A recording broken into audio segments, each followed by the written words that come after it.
Good day, everyone.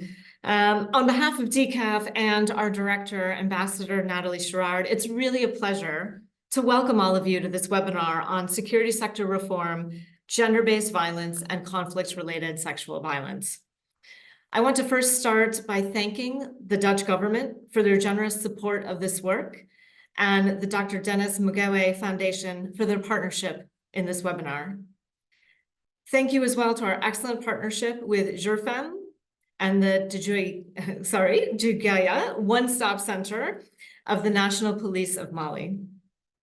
And thank you very much to all of you for being here today. It's really encouraging to see such a diverse and knowledgeable group of experts gathered to engage in discussions on conflict-related sexual violence. Your commitment to this cause is essential for our collective efforts, and I'm really excited for today's conversation.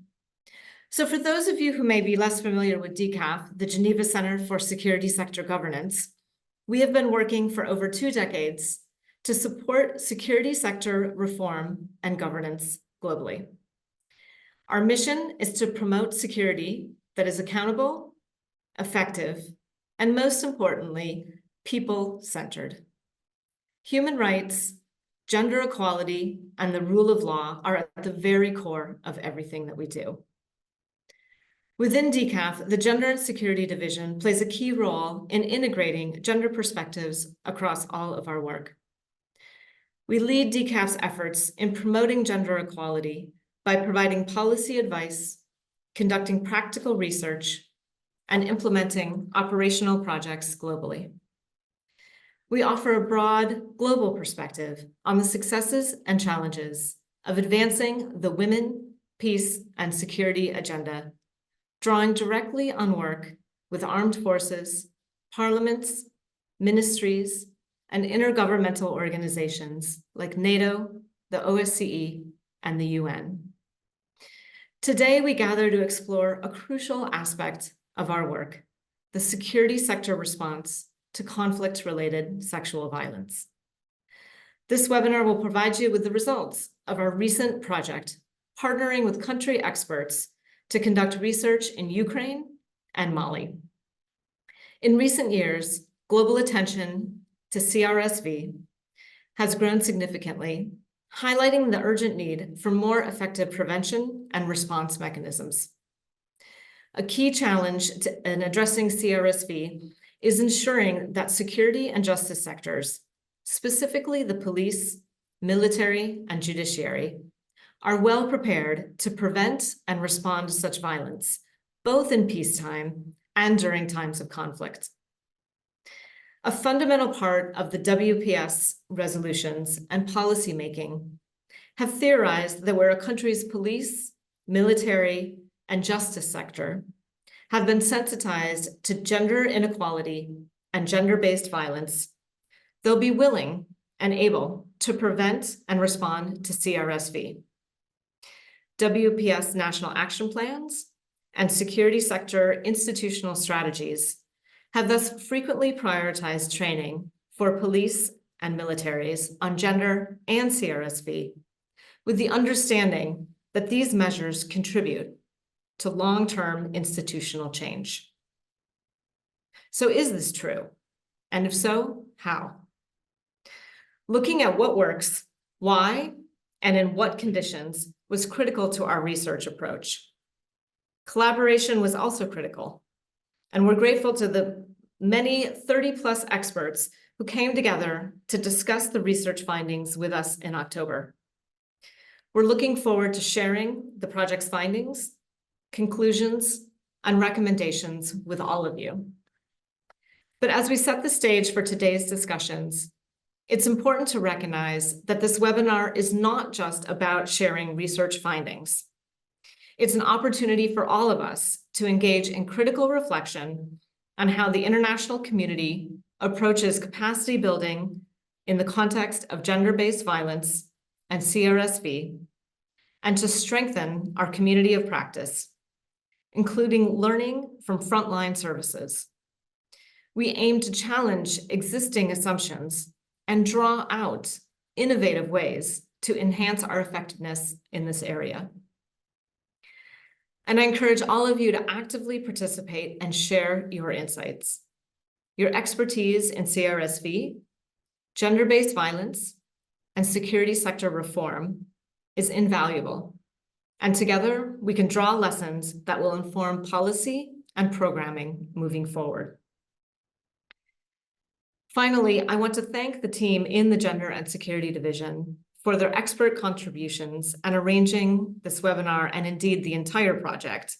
In particular, Megan Bastick, Marta Gittoni, and Matteo Polizzi, as well as other colleagues from all of DCAF for the good collaboration on this work. I want to hand the floor over now to Megan Bastick, our Gender and Security Fellow, who will introduce and moderate the panel to discuss the research findings. Thank you very much, and Megan, the floor is yours. Thank you, Christina, and hello, everyone. So nice to see so many people here. So as Christina said, in this project, DCAF has partnered with experts in Ukraine and Mali to examine really two questions. On one hand, the practices and challenges in security sector response to conflict-related sexual violence. So in Mali, we look particularly at police and gendarmes, and in Ukraine at responses by prosecutors and judges. And then secondly, at the impacts of the earlier capacity building initiatives that DCAF had implemented by UN agencies and by others. So this project was really born from conversations in the early days of the full-scale invasion of Ukraine. As we worried about our partners in Ukraine, and as we wondered if the fruits of all the long years of partnership work on GBV were disappearing under the stresses of the war. But I'm pleased to say that is not what we found. And today we're launching the key product of this collaborative research, a report titled Security Sector Reform and Conflict-Related Sexual Violence, Understanding the Impacts of Peacetime GBV Capacity Building. And you'll see that Marta's just posted a link to the report in the chat. So this report was developed through a process of interviews, a survey, documentary analysis that evaluated the impacts now of police and justice sector, GBV, and CRSV capacity building that was conducted in Mali and Ukraine over the period from 2017 to 2022. It synthesizes findings from both countries, although, of course, the contexts are quite different, and it draws out conclusions and recommendations for all of us working at the intersections of women, peace and security, CRSV, the security sector reform and governance. Now, as well as this synthesis report, which is now out in English, with the French and Ukrainian translations coming out in the new year. With our partners, we have developed more detailed country reports on each of Mali and Ukraine, and these will go online later in the week and be sent to you after the webinar. So I'm really delighted now to introduce to you two of the country researchers and indeed the report authors. First, Safiatou Diallo-Dramé. Safiatou leads DCAF's gender-based violence work in Mali. She works in close partnership with the gendarmerie and the police on gender assessments, on development of gender action plans, on capacity building through trainings, and curriculum development on gender and GBV. Secondly, our friend Christina Kitt, who is the chairwoman of the Ukrainian Women Lawyers Association called UFEM. Christina has for many years been an advocate on GBV and particularly on sexual violence. She's written educational and training programs for legal communities, amongst other things, and she coordinates the Prosecutor General's Office's expert group on CRSV. We are really honoured also to welcome two other women who are working at the front lines of survivor support. First, Asitan Traore, who is a divisional commissioner within the National Police of Mali. And Asitan is the head of the one-stop centre for survivors of GBV in Bamako. So this provides care for survivors through psychosocial, medical, legal, and security assistance, as well as seeks to reintegrate survivors into income-generating activities. And finally, Elena Lazareva. Elena is an anaesthetist, and she was herself imprisoned by Russia's special services for her pro-Ukrainian activities alongside her husband. They were held in captivity for 2 years and 7 months, eventually released during an exchange. Both Elena and her husband survived torture and sexual violence. And since 2019, Elena has been an active member of CIMA Ukraine, so CIMA being the global network of victims and survivors to end wartime sexual violence. So Elena conducts educational work in society. She speaks at human rights conferences and provides support to new victims. Elena this year visited Pansy Hospital in the DRC as part of a Ukrainian delegation. In a moment, I'm going to turn to you, Elena, with the first question. But to explain briefly, once our panelists start to speak, you'll see there is a Q&A chat function on the bottom bar of the Zoom. On mine, it's sort of second to the right. So if you'd like to ask a question of the panelists, please put it in that Q&A so it doesn't get lost in the general chat. You can do this at any point now, and you are welcome to ask your questions in English or French or Ukrainian. Be aware that in Ukrainian, we'll be relying on Google Translate, so we apologize if there's any small problems with the understanding of the nuances, perhaps, of your question. Turning to you, Elena, firstly, thank you so very much for being here with us. So the report that DCAF publishes today explores why and how capacity building needs to engage beyond only security and justice institutions to support survivor groups and to support NGO advocates and service providers. Elena, do you have examples of responses that focus on a survivor-centered approach? And what do you see as the challenges in CRSV response in Ukraine? Over to you, Elena.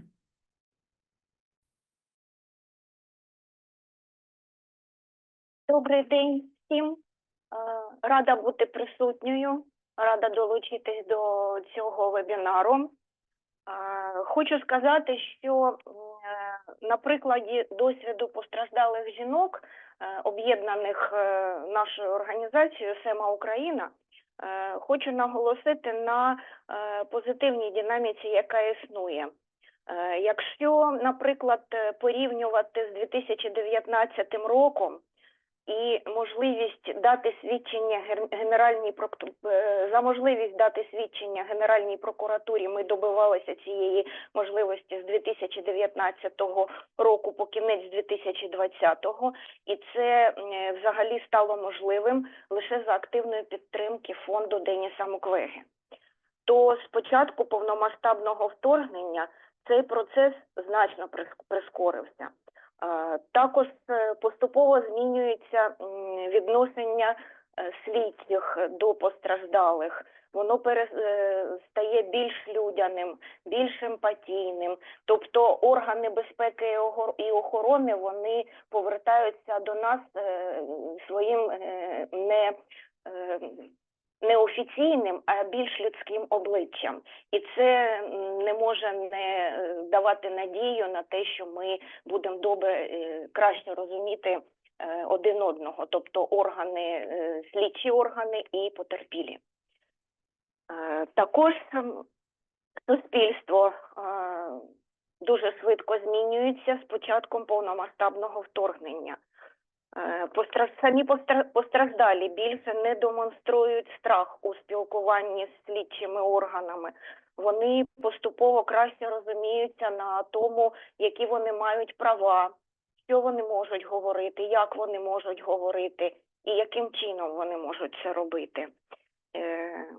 Хоча все ще залишаються великі прогалини у застосуванні підходу, зорієнтованому на постраждалих у віддалених регіонах нашої країни, а також у регіонах, які наближені до лінії зіткнення. І зрозуміло, що слідчі, які працюють там в дуже важких умовах, під обстрілами, багато з них також мають поранення і контузії, також їх не вистачає, їх мало.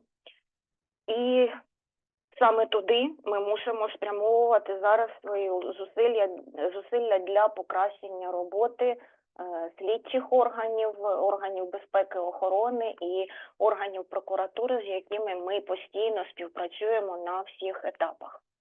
Ну, поки що все, потім ще додам трошки.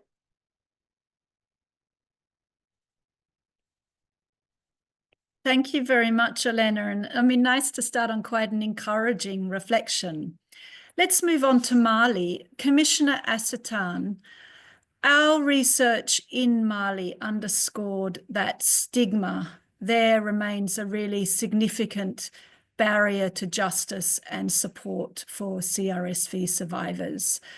What is the National Police of Mali doing to prevent and respond to CRSV, and in particular in relation to combating stigma? Over to you, Commissioner. Ok, merci beaucoup et je vous remercie vraiment pour l'honneur que vous avez porté à ma modeste personne pour animer ce webinaire. Vous savez, tout d'abord, la police a pour mission la protection des personnes et de leurs biens. Partant de là, on a mis en place actuellement au niveau de la police nationale une ligne verte qu'on appelle ligne violence basée sur le genre. C'est une ligne qui est gratuite quand les femmes sont victimes de violences et que ce soit violence sexuelle liée au conflit. Il appelle à travers cette ligne et il y a une équipe qui est formée, qui vient à leur secours. Ça, c'est une initiative policière. Ensuite, nous avons créé au niveau de la police des points focaux JAR au niveau des commissariats de police. Et on a aussi une brigade qui est dédiée spécialement pour accompagner les femmes et les filles. Il y a des points focaux JAR au niveau de cette brigade aussi. Ensuite, la police malienne a créé le One Stop Center qui fait la prise en charge holistique des victimes des violences sexuelles liées au conflit. Alors, au niveau du One Stop Center, on fait l'assistance qui est la prévention d'abord. On fait la prévention au niveau du One Stop Center à travers la sensibilisation. On sensibilise la population sur les types de violences sexuelles liées au conflit, sur les conséquences de ces violences aussi, pour que la population adhère au concept violence sexuelle liée au conflit, pour que la population vienne dénoncer. Parce que la population ignore même qu'est-ce que c'est que les violences sexuelles liées au conflit. On fait la sensibilisation, on fait aussi la formation. On forme les femmes, on forme les jeunes, on forme aussi même les FDS qui sont les porteurs d'uniforme, une formation mixte même, pour que ces acteurs puissent vraiment s'en approprier de ce concept aussi. Et au niveau de notre One Stop Center aussi, on fait la prise en charge médicale. Parce que vous savez, il y a certaines survivantes qui sont blessées, qui sont lors des viols par exemple, et, elles sont blessées, donc on apporte l'assistance médicale. On apporte aussi l'assistance psychosociale. Parce que vous savez, les violences restent, surtout le trauma, le traumatisme. Donc on fait des formations aussi pour que ces femmes puissent vraiment avoir estime en soi et la confiance en soi pour lutter contre vraiment les déceptions de ces violences sexuelles liées au conflit. c'est ce qu'on fait au niveau de la police nationale. Et il faut reconnaître qu'aujourd'hui, la police aussi a sensibilisé à travers les organisations de la société civile. Surtout, il y a une organisation qu'on appelle l'APDF, qui défend les droits des femmes, il y a WILDAF. Toutes ces organisations interagissent avec la police pour qu'on puisse...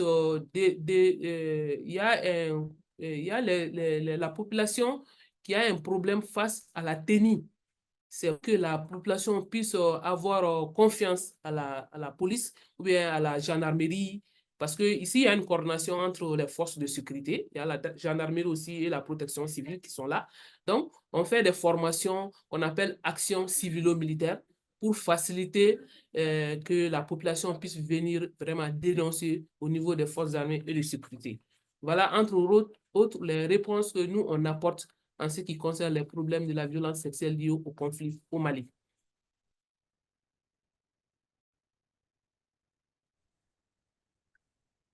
Thank you very much, Commissioner. I mean, I think you've introduced so many important issues already. I really take from your comprehensive response this sense of a very proactive posture.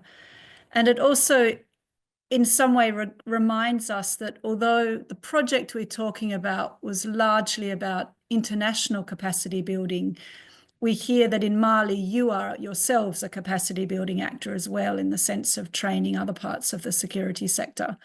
Perhaps we can come back to that. But Christina, I'm going to turn to you now and turn back to the Ukrainian experience. One of the key findings of the research that you conducted looked at the fact that survivor-centered approaches to investigation and prosecution are not necessarily consistently applied across the spectrum of gender-based violence crimes. And I wondered if you might reflect on this issue and more generally your learning in terms of how the justice system is preventing and responding to CRSV in Ukraine. Please, Christina. Меган, і дякую, колеги, за запрошення і партнерство у підготовці нашого спільного звіту. І, власне, я коротко хочу зазначити, що коли ми говоримо про підхід, орієнтований на потерпілих, ми почали в Україні впроваджувати цей підхід спершу на рівні політик, тобто в 22-му році Офісом Генерального прокурора розроблялася стратегія розслідування сексуального насильства, пов'язаного з конфліктом, яка в тому числі включала, зокрема, основним з аспектів – це є потерпіло-орієнтовані підходи. І, власне, після прийняття відповідних документів ця стратегія зараз продовжується імплементовуватися уже на рівні регіонів, і, звісно, що ще не усі фахівці мають досвід застосування потерпіло-орієнтованих підходів і застосовують їх. Проте, паралельно з цим дуже важливо, що в продовження застосування потерпіло-орієнтованого підходу в Офісі Генерального прокурора був створений координаційний центр підтримки потерпілих і свідків, який, власне, відповідальний за забезпечення комплексного підходу у реагуванні і співпрацю з громадськими організаціями і соціальними працівниками, які забезпечують комплексну допомогу потерпілим в кримінальних провадженнях. Тому що ми зрозуміли, що ми не можемо гарантувати належний доступ до правосуддя, якщо паралельно з цим не буде надана підтримка комплексна тим, хто пережили сексуальне насильство, пов'язане з конфліктом. І надзвичайно важливим наступним кроком це, власне, є впровадження протоколу роботи з потерпілими і свідками вже в самому суді. І ось буквально місяць тому, 11 листопада, Рада суддів затвердила протокол для суддів по роботі з вразливими свідками і потерпілими. І це означає, що зараз вже багато справ переходить до суду, і потерпілі мають відчувати належне ставлення і підтримку уже в тому числі на етапі, коли справи розглядаються в суді. І не менш важливою роботою в цьому напрямку, якщо ми говоримо про доступ до правосуддя, також є робота, пов'язана зі створенням механізму репарацій для постраждалих від сексуального насильства, пов'язаного з конфліктом. Минулого року Глобальний фонд допомоги врятованим почали реалізовувати в Україні проект виплати компенсацій постраждалим від сексуального насильства, але минулого місяця наш парламент прийняв закон про термінові проміжні репарації потерпілим від сексуального насильства. І це теж показує, власне, те, як ми в умовах війни намагаємося будувати систему комплексну, холістичну для потерпілих від СНПК і розуміння того, що доступ до правосуддя – це не лише вирок суду і притягнення до відповідальності винних, але й також підтримка і допомога у відновленні тим, хто пережив сексуальне насильство. І це, власне, дуже цінна робота, яку зараз проводять і громадські організації у партнерстві з органами державної влади і разом з потерпілими від сексуального насильства ми намагаємося впроваджувати кращі практики і процедури. Дякую вам. Thank you so much, Christina. I think it's really interesting that you frame reparations as part of not only something that happens after a sentence, but as part of access to justice and building trust. I think that's you know, something that's not necessarily often front and center in thinking about, you know, survivors coming forward. Thank you. So Safiatou, I'm now going to turn to you. Your research in Mali drew out the importance of focusing capacity building on values, attitudes, and institutional norms. I remember, you know, you talked about the limitations of only focusing on skills and assuming that security sector personnel will all agree that particular acts are wrong and illegal. And I wondered if you could speak to this issue of values and norms, and more generally to what you see as the challenges in preventing and responding to CRSV. Over to you, Safiatou. Je vous remercie et je m'excuse par rapport aux caméras. On est dans un endroit où vraiment la connexion est assez mauvaise et les images vont encore ralentir encore plus. Donc, au défi, je pense que l'étude a relevé des défis majeurs. Hein. Il y a des défis institutionnels et les défis communautaires. Donc, par rapport aux défis institutionnels, l'étude a montré qu'il serait essentiel de plaider en faveur de l'intégration de la question de la violence sexuelle liée au conflit et d'une approche centrée sur les personnes survivantes dans la chaîne de réponse nationale et de manière holistique en veillant à disposer d'un cadre réglementaire mieux adopté et basé sur des standards normatifs. Et cette dimension institutionnelle va concerner une relecture des textes et dispositifs existants pour les adopter. Par exemple, jusqu'à la date d'aujourd'hui, la loi sur les VBG n'a pas été votée encore au Mali.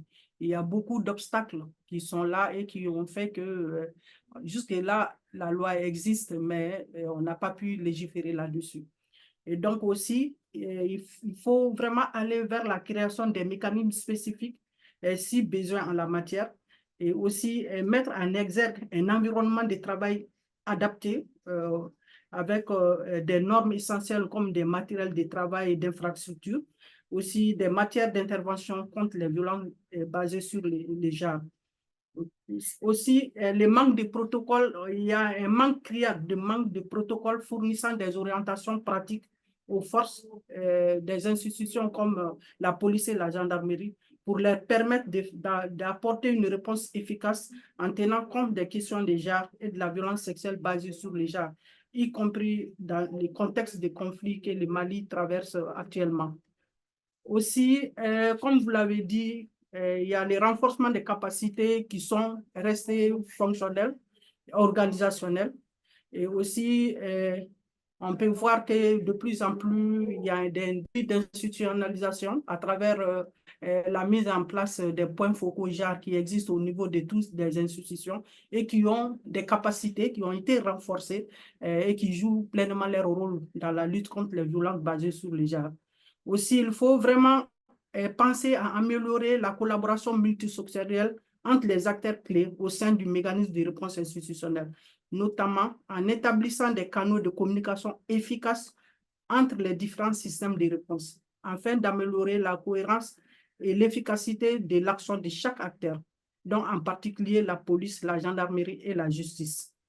Et donc, par rapport aux défis communautaires, il s'agira de placer des communautés, c'est-à-dire les citoyens, hommes et femmes, au cœur du dispositif de prévention des violences sexuelles liées au conflit, par le développement d'une large action de communication stratégique. Et aujourd'hui même, on est dans le cadre des 16 jours d'activisme où on a organisé une activité qui a concerné les acteurs de la société civile, les forces et aussi la justice. Et donc, on a eu des panels vraiment très riches, une interaction active entre les forces de la société civile et les forces militaires. Et donc, c'était vraiment une occasion de désacraliser en fait l'idée que les civils ont, que les forces, en fait, que c'est vraiment une action de répression que les forces apportent plutôt. Et donc, vu que tous les one-stop centers sont pratiquement gérés par les forces de la police et de la gendarmerie, donc la population... Thank you very... Go on, Safiatou. I'm not... Okay, d'accord. Donc, no, my apologies. Thank you very much. The challenge of the interpretation lag. We'll come back to you in a moment. So that was very interesting in the sense that both you and Christina are both underlining the importance of like legislative frameworks. You highlighted, you know, the challenge in Mali of the GBV law and the need for policies and procedures and skills building that would relate to that. Whereas in the Ukrainian context, we're talking about now a much more specific set of, you know, legislative and judicial tools. So, Elena, I would like to come back to you now, if I may, now exploring in more depth this theme around effective capacity building. Our research really explores the need for intersectional approaches when working with security actors on conflict-related sexual violence. So the need to understand and address the sort of diverse types of vulnerabilities among the population. And we wanted to ask you broadly what forms of capacity building or advocacy initiatives you found to be most effective, and then how can intersectional approaches be strengthened? Thank you. Дякую. Я хочу сказати, що з досвіду нашої організації запобігання СНПК ми можемо поділитися з вами своїм досвідом роботи ще до початку повномасштабного вторгнення. За підтримки Mukwege Foundation ми мали можливість провести ряд тренінгів, зустрічей з військовими і кадетами військових закладів. І зазвичай ці зустрічі включали в себе коротку розповідь постраждалих жінок про пережите в полоні у ворога, а також пояснення різниці між домашнім насильством і СНПК. Короткий огляд законів по відповідальності за ці злочини і обговорення можливості кожного з присутніх запобігти скоєнню такого злочину іншими військовослужбовцями. І ми наприкінці тренінгів отримували дуже гарний відгук, бачили зацікавленість військових в обговоренні цієї нелегкої теми. Відслідковуючи далі дані по СНПК, за перший рік активної фази війни в 2022 році, ми з колежанками з гордістю обговорювали свій вклад в майже відсутню статистику цих злочинів з української сторони. На сьогодні ми плануємо завдяки підтримці донора ХАЯС поновити проведення таких тренінгів серед військовослужбовців і кадетів навчальних закладів. Наші членкині на цей час мають уже великий досвід проведення просвітницької діяльності в громадах на лінії зіткнення по підняттю обізнаності в питаннях СНПК і запобіганню випадків насильства. Також за останній рік ми прийняли участь у багатьох тренінгах і заходах по запобіганню СНПК та швидкому реагуванню на них силових структур. Відверта розмова між слідчими, прокурорами і постраждалими, обмін пережитим і напрацювання спільного бачення, покращення в роботі слідчих позитивно відображається на кінцевих результатах слідства. Ось наведу приклади тільки деяких заходів, в яких ми приймали участь останнім часом. Це буквально останні 2 місяці, жовтень і листопад. 3 жовтня на запрошення Global Right Compliance ми прийняли участь у важливому заході, який називався «Круглий стіл» на тему «Шлях потерпілих від СНПК у кримінальному процесі. Україна та найкращі практики». На цьому заході були представники сектору безпеки і охорони, жінки нашої організації «Сема Україна», і ми обговорювали дуже важливі підходи, як працювати з постраждалими, як можна говорити про це зі слідчими, з прокурорами, з поліцейськими. Тобто це було дуже важливо, це обговорення. 7-8 жовтня у нас відбувся тренінг за програмою підвищення кваліфікації, правосуддя перехідного періоду, цілі та механізми. І у листопаді були організовані ряд тренінгів Міністерством внутрішніх справ України спільно з Головним слідчим управлінням Національної поліції за підтримки програми розвитку ООН в Україні. Тренінги називались «Злочин СНПК. Виявлення, кваліфікація і розслідування з дотриманням підходу, орієнтованого на постраждалу особу». І ми дуже радіємо з того приводу, що нас чують, до нас дослухаються, нас запрошують на такі тренінги, і такий обмін досвідом і інформацією дуже корисний і для нас, і для органів, слідчих органів і інших органів урядових структур. Дякую. Olena, thank you. I mean, that really just sounds like incredible work. And, you know, I have this sense of, you know, how far practice has come, but this sort of notion of really engaging survivors like yourself in training directly with the security sector is a reality after, you know, so many years of people advocating for that.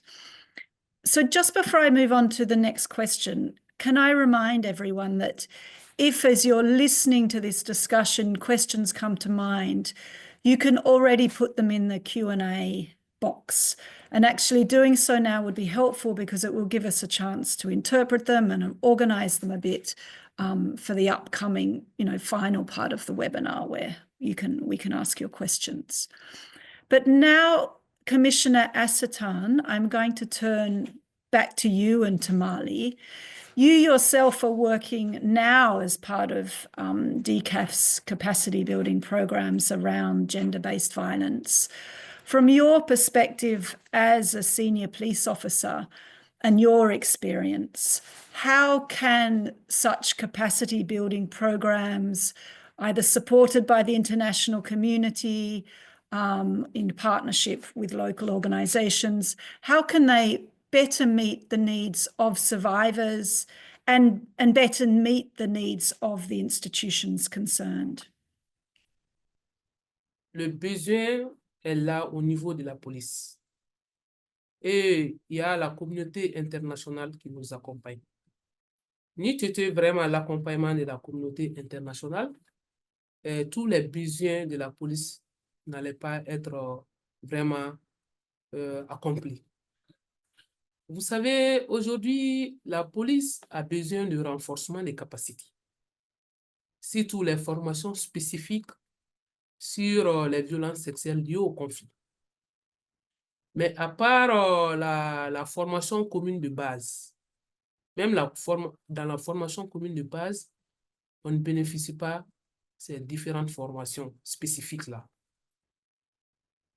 C'est dans la production qu'on a ces formations. Et il n'y a aucune ligne budgétaire pour former le personnel de la police sur ces violences sexuelles liées au conflit.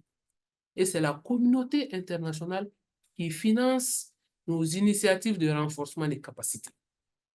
Surtout le DCAF. Aujourd'hui, le DCAF vraiment est à saluer au Mali parce que c'est le DCAF qui accompagne, qui finance toutes les formations, toutes les initiatives de renforcement des capacités de la police, de la gendarmerie au Mali. Alors qu'aujourd'hui, il y a les survivantes qui sont là aussi. Les survivantes ont besoin d'une assistance juridique et judiciaire.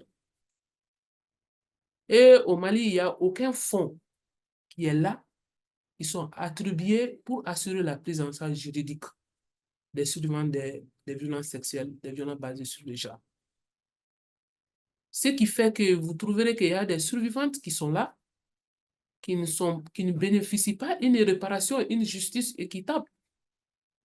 C'est pour cela qu'on a besoin vraiment de l'accompagnement de la communauté internationale aujourd'hui pour un fonds de prise en charge juridique, ne serait-ce que pour payer les honoraires des avocats. Il y a beaucoup de survivantes qui veulent rester en justice, mais malheureusement, elles n'ont pas de ressources financières pour payer les honoraires des avocats ou même pour payer les frais de justice. Donc, c'est la communauté internationale qui peut vraiment nous accompagner sur ce point-là. On a un autre besoin au niveau des survivantes, ça c'est les mettre ensemble. Vous savez, elles ont beaucoup de défis à partager, elles ont beaucoup de stratégies à partager avec les autres survivantes, par exemple, pour les permettre de surmonter vraiment les conséquences des violences qu'elles ont subies. Aujourd'hui, le défi est là, c'est de mettre ensemble les survivantes pour qu'elles puissent partager les expériences des violences subies, les défis rencontrés, les leçons apprises, les stratégies que certaines ont fait pour surmonter ces choses-là. Donc, on compte beaucoup sur la communauté internationale pour accompagner vraiment ces femmes-là. Parce qu'il faut savoir qu'aujourd'hui, le gouvernement malien n'a aucun fonds qui est là pour accompagner les initiatives en faveur des survivantes des VBG ou bien les initiatives en faveur de renforcement des capacités spécifiques sur ces questions-là au Mali.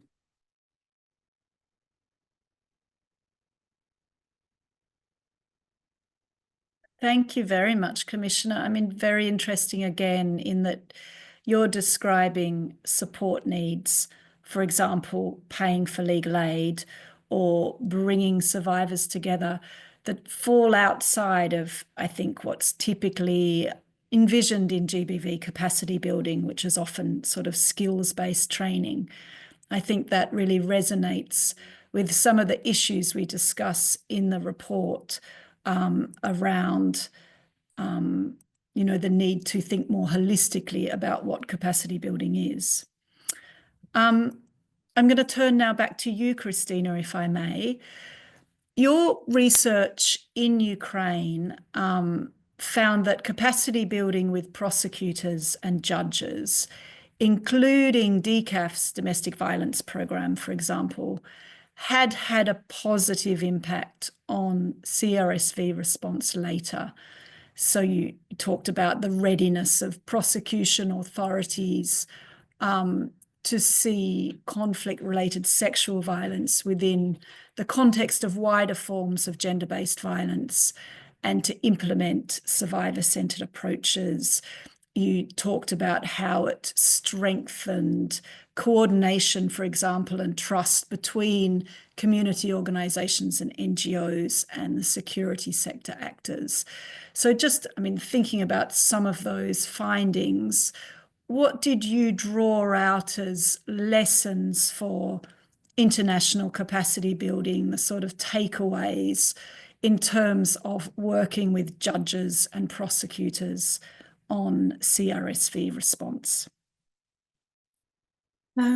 Звісно, що важливо відмітити, що у 22-му році, з початку повномасштабного вторгнення, якщо ми говоримо про громадські організації, в першу чергу, які почали реагувати на випадки сексуального насильства, пов'язаного з війною, то це в першу чергу були громадські організації, які до того працювали з справами домашнього і гендерно зумовленого насильства, жіночі правозахисні організації, які свої зусилля сфокусували саме на підтримку постраждалих СНПК, тому що вони мали досвід взаємодії, комунікації з потерпілими від гендерно зумовленого насильства, хоча паралельно з цим потребували підвищення своїх знань щодо специфіки, зокрема юридичної роботи з постраждалими від воєнних злочинів, адже ми маємо тут трішки інший юридичний підхід до документування таких злочинів, і це потрібно враховувати. І, звісно, що коли ми говоримо про систему правосуддя, то станом на сьогодні ми бачимо, що ми зробили багато успішних кроків у напрямку впровадження потерпіло-орієнтованих підходів саме по воєнних злочинах. Але ми також бачимо, що нам потрібно паралельно працювати з впровадженням цих стратегій і політик по справах гендерно зумовленого насильства, не пов'язаного з війною. Тому що ми не можемо власне, показувати суспільству, що тільки в одній категорії справ ми ставимося з фокусом на потерпілих орієнтованим, а в іншій категорії справ таких підходів не застосовувати. Тому дуже важливо стратегічно і системно впроваджувати ці підходи у всіх гендерно зумовлених злочинах, у тому числі у справах сексуального насильства, пов'язаного з війною. І тут також важливо розуміти, на що я хочу звернути увагу, співпрацю з міжнародною юридичною спільнотою і з міжнародними експертами. Тому що, коли ми говоримо про міжнародні злочини, це злочини, які не лише стосуються України чи Малі, це злочини, які стосуються порушення міжнародного гуманітарного права і його недотримання. І, відповідно, якщо ми хочемо забезпечити безпеку і відповідальність за порушення цих норм міжнародного права, якщо ми хочемо формувати у світі довіру до норм міжнародного права і до міжнародних інституцій, ми маємо разом спільно думати, яким чином ми маємо забезпечити, по-перше, відповідальність за ці злочини, а по-друге, паралельно з цим відчуття справедливості для усіх постраждалих від сексуального насильства, пов'язаного з війною, незалежно в якій країні і в якому конфлікті, чи це міжнародний, чи це не міжнародний збройний конфлікт, відбулося. І тут, власне, лише шляхом спільних дискусій і обговорень ми на своїй практиці завжди в наші експертні групи і в дискусії включаємо колег з інших країн, юристів, міжнародників і інші громадські міжнародні організації, які з однієї сторони долучається з своїм фокусом і баченням, яким чином ми маємо разом формувати потерпіло-орієнтовані підходи, а з іншого боку також аналізують наш досвід і ті нові виклики, які ми маємо, і ми разом намагаємося формувати ось ці політики реагування і забезпечити відповідальність, у тому числі не лише на національному, а на міжнародному рівні. Тому я завжди заохочую усіх колег, які працюють з системою міжнародного права і сексуального насильства, пов'язаного з конфліктом, розуміти, що це питання спільної роботи і спільного розуміння, а яким чином ми надалі будемо гарантувати безпеку, повагу до прав людини, людської гідності і цінності, незалежно від того, в якому куточку світу ми проживаємо і яким чином ми будемо формувати довіру людей у всьому світі до інституцій і міжнародних механізмів правосуддя загалом, і наскільки вона є з фокусом на людину, а не на формальні процедури і норми, як часто це може бути. Дякую.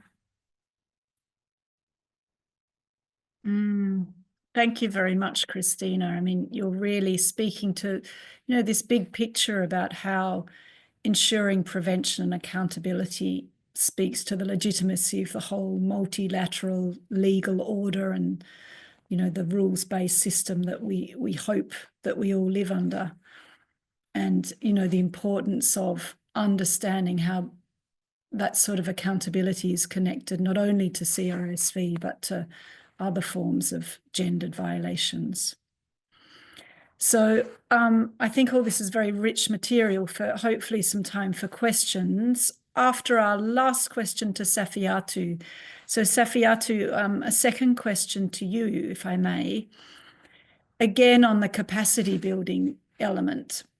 So in the research you did in Mali, you found that the gender-based violence training provided by DCAF, also by the UN mission, provided to police, did show sustained impacts. So, for example, it was integrated into the national academies, police academies training curricula.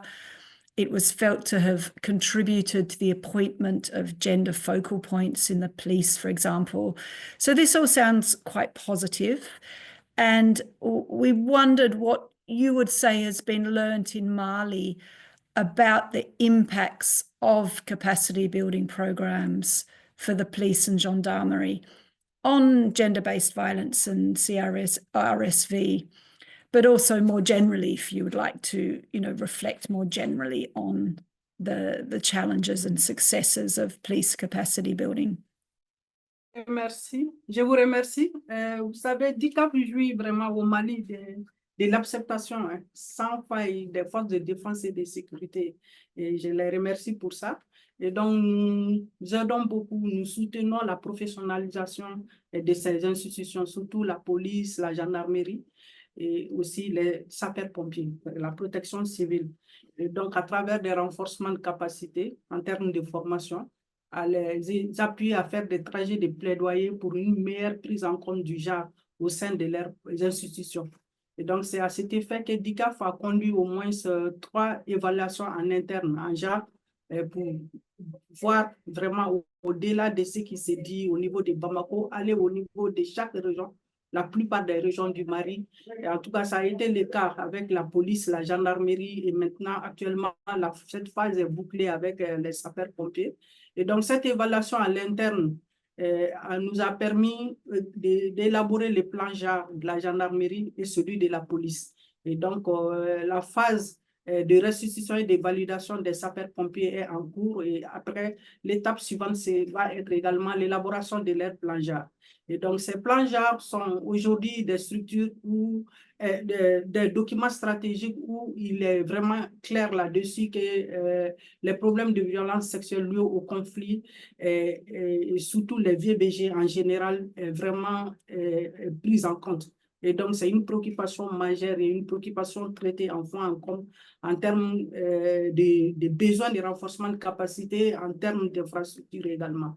Et DCAF, également avec la gendarmerie nationale, on a élaboré tout un outil, un module de formation sur les violences basées sur les genres, y compris les violences sexuelles liées au conflit.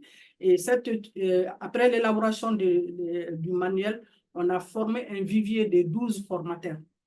Et ces formateurs, on est en train de parcourir toutes les régions du Mali avec eux pour quand même faire encore une autre formation de proximité.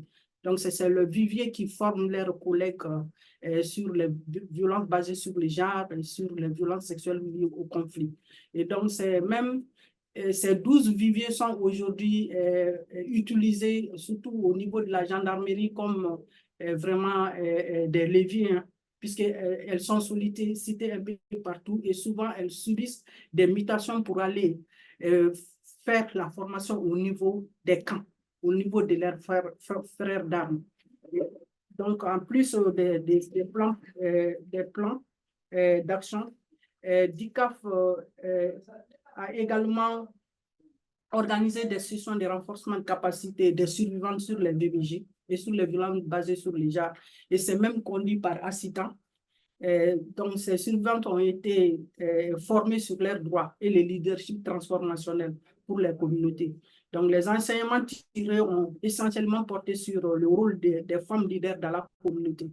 Et également, le module sur le leadership transformationnel a beaucoup boosté l'appétit des participants qui étaient des survivants à accepter de jouer un rôle prépondérant dans la lutte contre le fléau.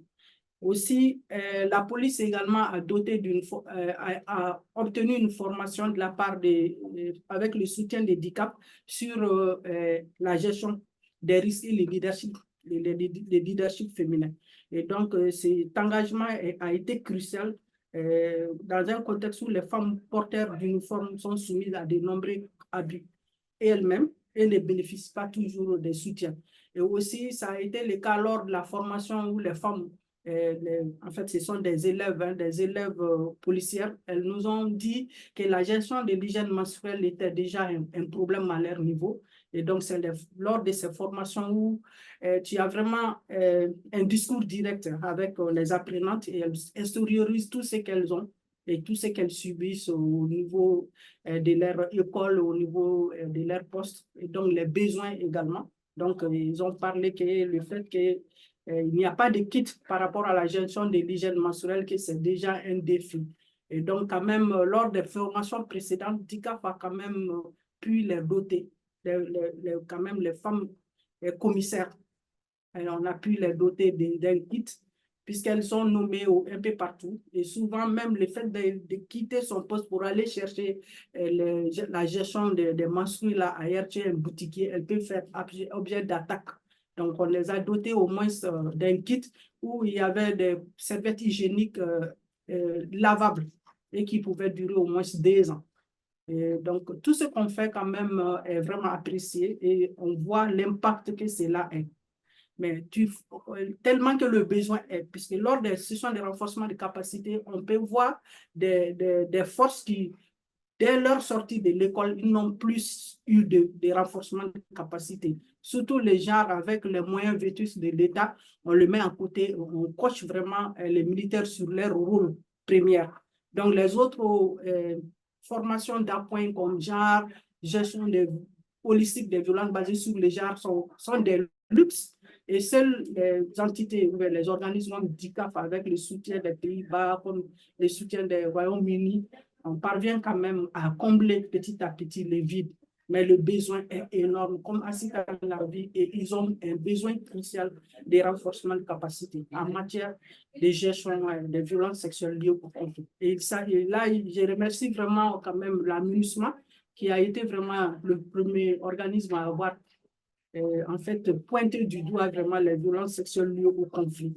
Et donc, avec le retrait, l'aménagement, aujourd'hui, DCAF est vraiment bien positionné au jour d'aujourd'hui pour vraiment faire quelque chose et faire apporter un changement de comportement chez les forces de défense et de sécurité.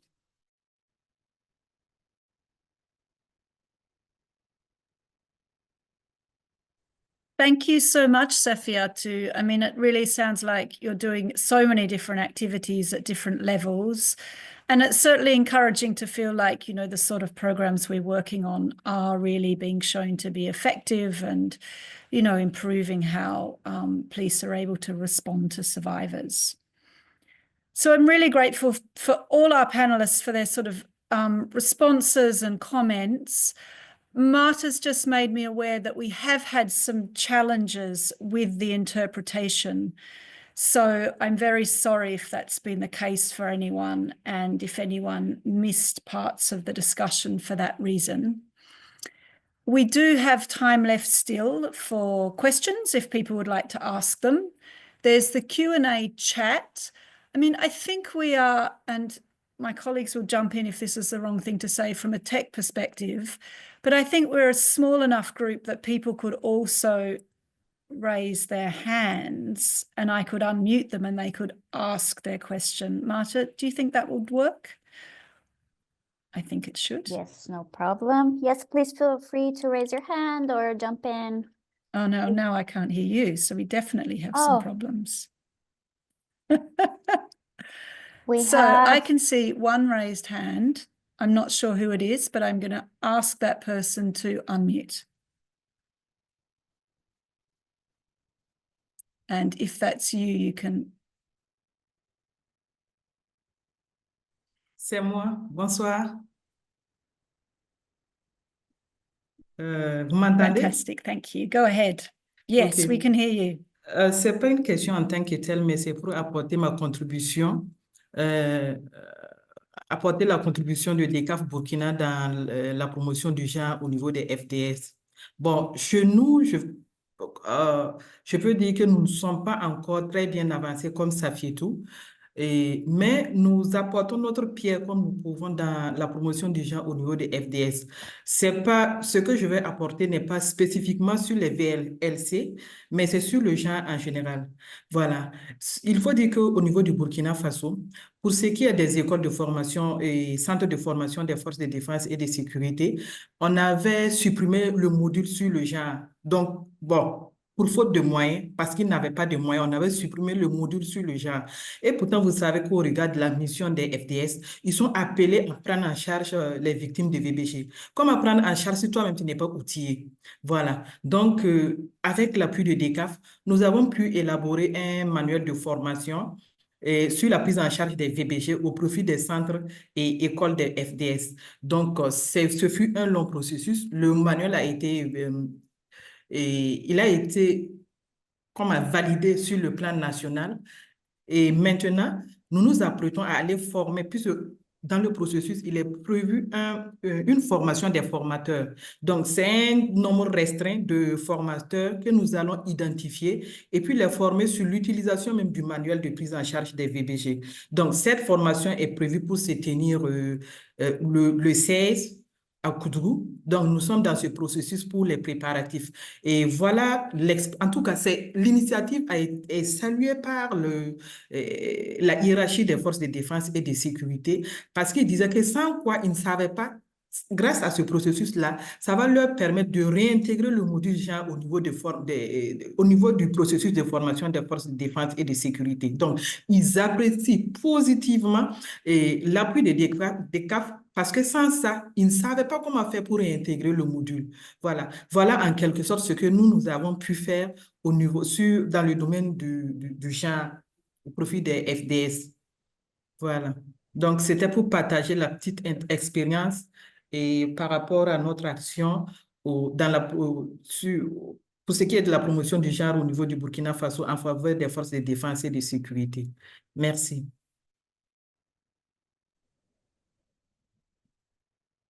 Sabina, thank you so much. I mean, really interesting to hear about this work also in Burkina Faso, and what you're describing sounds like so concrete and practical. Thank you very much for sharing it. I saw that there was a question from Eloise from the UN. Eloise, would you like to ask your question yourself? You could probably, you might wish to expand on it a little. Okay, sorry, I've just seen your response. I'm going to read it out for you, assuming that you're in a busy place, for example. So Eloise has asked to all the participants, I think, I mean, to all the panelists rather, do you have any comments on the framing of preventing CRSV when training security forces? That is, should we be framing CRSV within international humanitarian law as a violation, or in relation to cultural norms and standards, for example? So I think if any of the panelists would like to comment on that question, they can unmute themselves.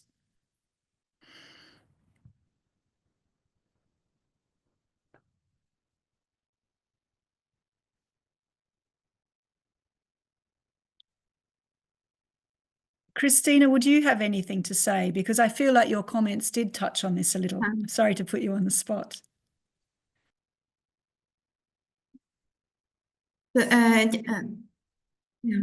Я, звісно, з радістю поділюся нашим досвідом, як ми це робимо, бо якраз нещодавно ми проводили навчання для військовослужбовців Збройних сил України і військовослужбовець щодо в тому числі міжнародного гуманітарного права і СНПК. Єдине, що я можу сказати, що такі навчання дуже потрібні через те, що люди радше не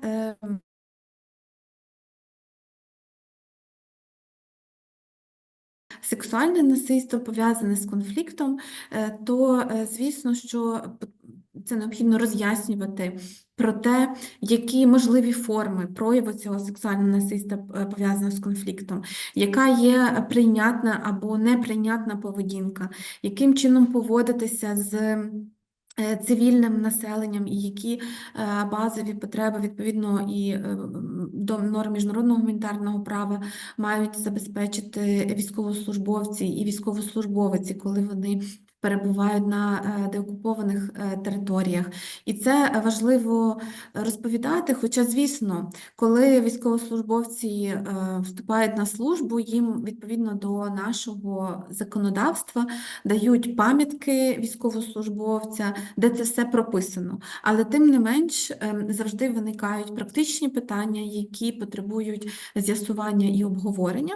І важлива в цьому роль і участь, в тому числі і гендерних радників і радниць сектору.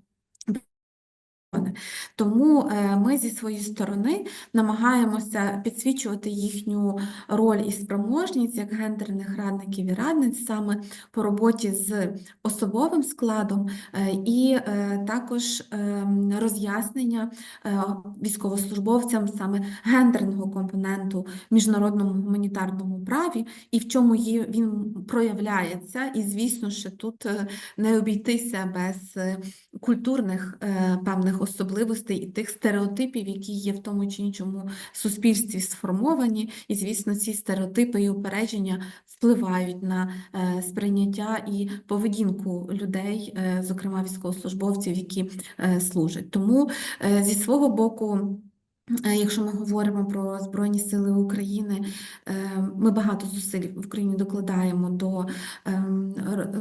до навчання сектору безпеки і оборони у напрямку допомоги, зокрема, цивільному населенню. Ну і тут, звісно, ми зараз не можемо говорити в Україні про питання превенції, тому що у російських військовослужбовців ми маємо ситуацію абсолютного ігнорування норм міжнародного гуманітарного права, і будемо відвертими, нам інколи, юристам, складно наводити аргументи, чому ми зі своєї сторони маємо ці норми міжнародного гуманітарного права дотримуватися, а Росія абсолютно ігнорує їх по відношенню до цивільного населення. Хоча для нас це цілком є зрозуміло, ми говоримо про те, що в нас інші цінності, ми інше суспільство, і гідність, і права людини для нас є в першу чергу, і тим ми відрізняємося від російської культури і російського населення. І тому ми маємо абсолютно бути тими, які дотримуються усіх міжнародних норм, що ми, звісно, і робимо. Проте, як я вже казала, відповідальність за їхні порушення має бути показовою і зрозумілою для того, щоб ніхто не мав бажання їх ігнорувати чи порушувати. Thank you very much, Christina. Camille, just to say, I see your hand. I'll come to you in a moment. But raising this issue, as Eloise has produced a very nice moment really to announce that we at DCAF are starting a new project on gender and international humanitarian law, and the issue of protection and prevention and response to CRSV will of course be one of the themes that we look at within that project. What it really aims to do is build a community of practice that shares actual good practices, concrete practices within militaries to engage with CRSV response and prevention, and also more holistically take a gendered approach to understanding and implementing IHL in operational terms. The first step will be to really build a community of practice, and we very much hope to do some activities with the Ukrainian Armed Forces around this. But I wondered, Safiatou and Commissioner Asatan, if I could ask you about this as well, in terms of how you work with militaries in training or engagement on conflict-related sexual violence. Are you talking about laws of armed conflict and humanitarian law, or are you talking about the domestic law, or are you talking more about culture and norms and moral values? How do you address this issue with militaries? At what sort of level? Ok, merci. Vous savez qu'aujourd'hui, on a ce grand défi. Ça, c'est la stigmatisation. Et ça, c'est la discrimination. Il y a nos valeurs sociétales qui discriminent aujourd'hui les survivantes des violences sexuelles liées au conflit, même les violences basées sur le genre. C'est pour cela que généralement, il y a beaucoup de femmes qui ne veulent pas dénoncer. Elles préfèrent cacher et se résigner. Parce que nos justes et coutumes ont tellement banalisé et normalisé ces violences-là. Alors, il y a aussi un grand défi, ça c'est l'impunité. Il y a l'impunité parce que pourquoi c'est un défi? Même si ces femmes viennent dénoncer les cas, et on arrive à faire l'assistance et on fait l'audition, on introduit les documents au niveau des tribunaux, elles ne bénéficient pas d'une justice équitable.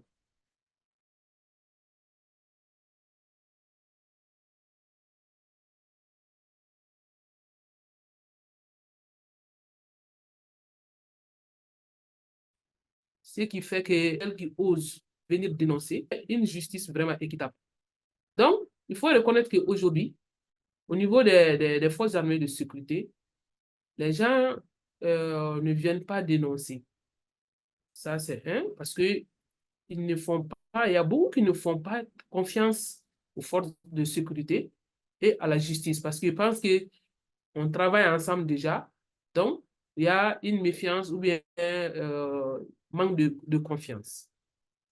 Il faut reconnaître aussi, souvent, on a des difficultés, nous, les FDS, d'accéder à certains endroits dus au conflit.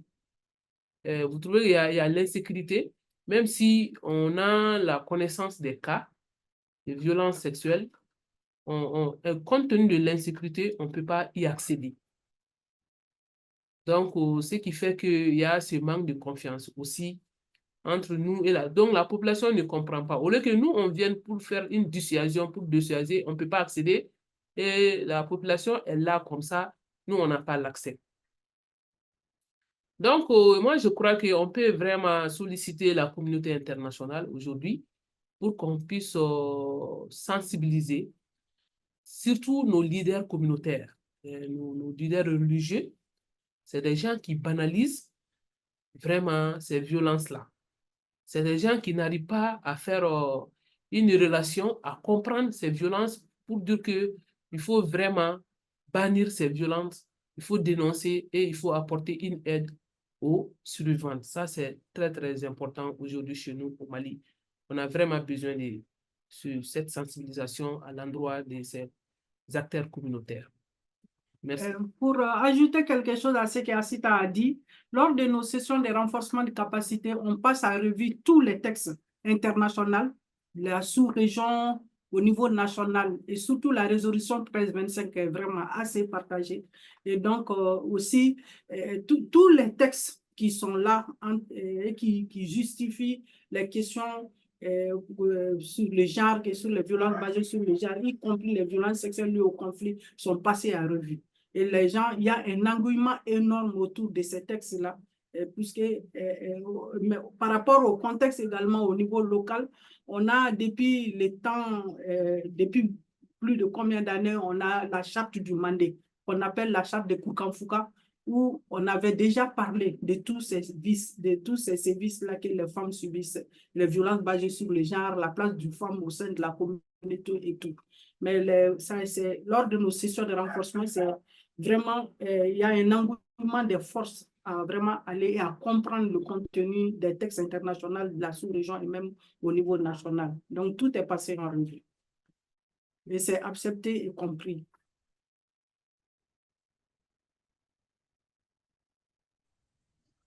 Thank you very much, Asitan and Safiatou. I mean, really, your comments are returning us to the importance of addressing stigma and attitudes and building trust, and law being one of the tools we can use to do that. So we're running towards the end of our time. Camille, I'm going to turn to you next. And then I see there's also a question from Sabina. So Camille, please go ahead. Merci beaucoup, Megan. Et je vais m'adresser en français parce que ma question est principalement adressée aux collègues du Mali. Et je crois d'ailleurs que, commissaire Assitan, vous venez juste d'en parler. Je voulais revenir sur la question de la stigmatisation. Effectivement, vous avez mentionné que beaucoup de survivantes au Mali ne dénoncent pas les violences qu'elles subissent par manque de confiance dans les institutions, mais également et surtout peut-être par la grande stigmatisation à laquelle elles font face dans leur communauté, mais également au sein des forces de sécurité. Vous l'avez mentionné, mais du coup, je voulais savoir, ma question, si la police travaille sur cette question de la stigmatisation au sein des forces de la sécurité et s'il y a des initiatives qui visent à travailler sur ces attitudes et sur ces comportements qui préviennent la dénonciation de la part des femmes.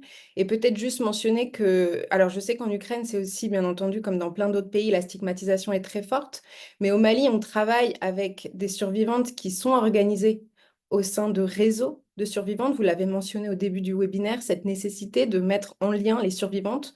Nous, on travaille déjà avec des réseaux qui existent, mais néanmoins, ces réseaux ne souhaitent pas être publics. Ces victimes-là ne se présentent pas comme étant elles-mêmes des victimes de violences sexuelles liées au conflit, à cause justement de cette question de la stigmatisation. Et donc, du coup, c'est bien entendu une opportunité ratée, bien entendu, sur ce point-là, puisque vous-même, par exemple, ne connaissez pas l'existence de ce réseau et vous ne pouvez pas travailler avec elles. Donc, je voulais juste savoir s'il y avait des choses qui étaient mises en place par votre institution, éventuellement aussi peut-être par le DCAF sur cette question-là. Merci.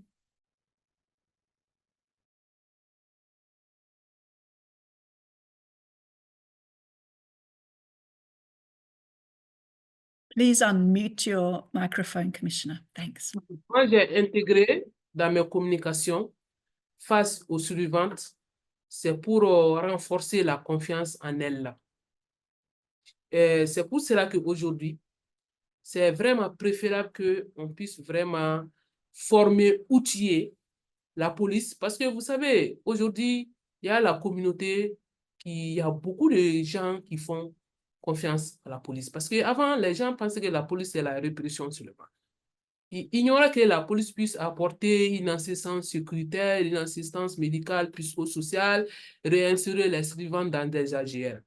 Et maintenant que cette confiance est établie, et que si on arrive à outiller la police pour sensibiliser la communauté, pour que ces survivantes puissent avoir confiance en elles, puissent avoir estime en elles, puissent combattre vraiment la déception et dénoncer à visage découvert ces cas, ça serait vraiment un pari gagné.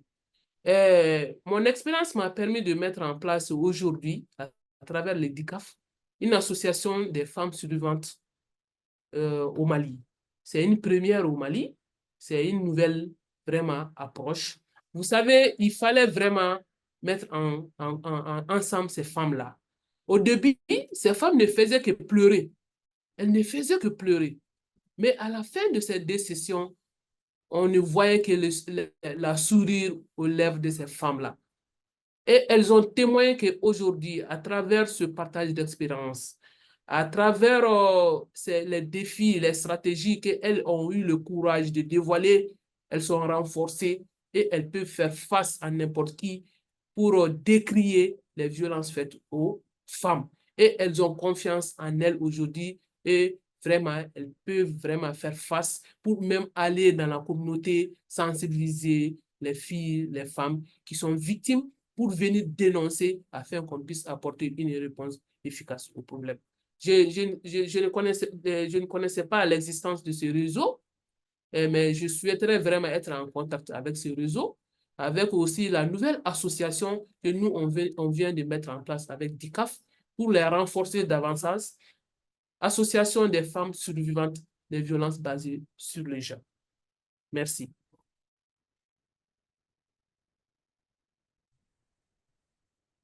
Thank you very much, Commissioner, and thank you, Camille, for the question. I mean, that's such a positive note, really, to finish our webinar on. We've been circling, we began with hearing from Elena, hearing about the work of victims and survivors in Ukraine, and now closing with, the news that there is now an association for women victims in Mali. And that, is a really encouraging note. So now we're at time, and I don't want to keep people too long. So it just falls to me now to effectively draw our webinar to a close. I really wanted to circle back on some of the key conclusions of the report that DCAF is launching today, drawing on the research from Christina and Safiatou and their colleagues. It really highlights the importance of security sector reform that focuses on values and attitudes and institutional norms alongside knowledge and skills. And it highlights that we need SSR capacity building to not only engage with state security and justice institutions, but to also support survivors networks, victims networks, NGO advocates, service providers, the important role of things like one-stop GBV centres, as we heard about in Bamako. So recognising that these informal community structures are critical to GBV response, and that the resources of the international community need to embrace and support them, not just the traditional security actors.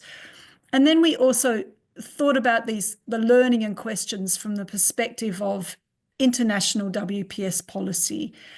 And our findings reminded us of the need to maintain a distinct focus on the prevention of GBV and CRSV. We haven't explicitly today talked about the situation when the security forces you're working with are themselves perpetrators, but we know time and again that this is a challenge. We looked at the importance of approaches to CRSV being intersectional and also engaging with survivors in a way that gives them voice and empowerment rather than risk sensationalizing their experience in a way that isn't empowering for them. We talked about the importance of bias and stigma, as we've been discussing, and the need to try and document better what works when we engage with security sector institutions on bias and stigma. And finally, the importance of recognising that, working distinctly on CRSV with a security sector institution will always be limited. We need to frame this within this broader perspective on gender responsive security sector reform. So all the bigger processes around oversight, monitoring, evaluation, civil society engagement, these bigger enablers of institutional response are all really key to being able to respond to CRSV. So I really encourage you to read our report, to share it with all your contacts. As I say, you'll get an email from us at the end of the week or maybe early next week, also sharing the really excellent reports written by UFM, written by Safiatou, going into more depth on Ukraine and Mali in the various languages. So now from me, just to say thank you very much to Christina, to Elena, to Safiatu, and to the Commissioner. We really appreciate the time you've taken in your busy days working in different languages. We really thank our ever patient and skillful interpreters who make this exchange possible. We from DCAF very much thank the Dr. Dennis Mukwege Foundation and to Camille, who has worked with us in organising this webinar. We really want to, continue our discussions in this really collaborative and participatory way. Thank you very much, all of you who have joined us for this discussion and for your engagement. And simply to say now, the day is literally getting dark where I'm sitting and the year draws to a close, that we wish you all a very sort of safe and happy and healthy holiday season. And we look forward to continuing this discussion with you. Thank you very much.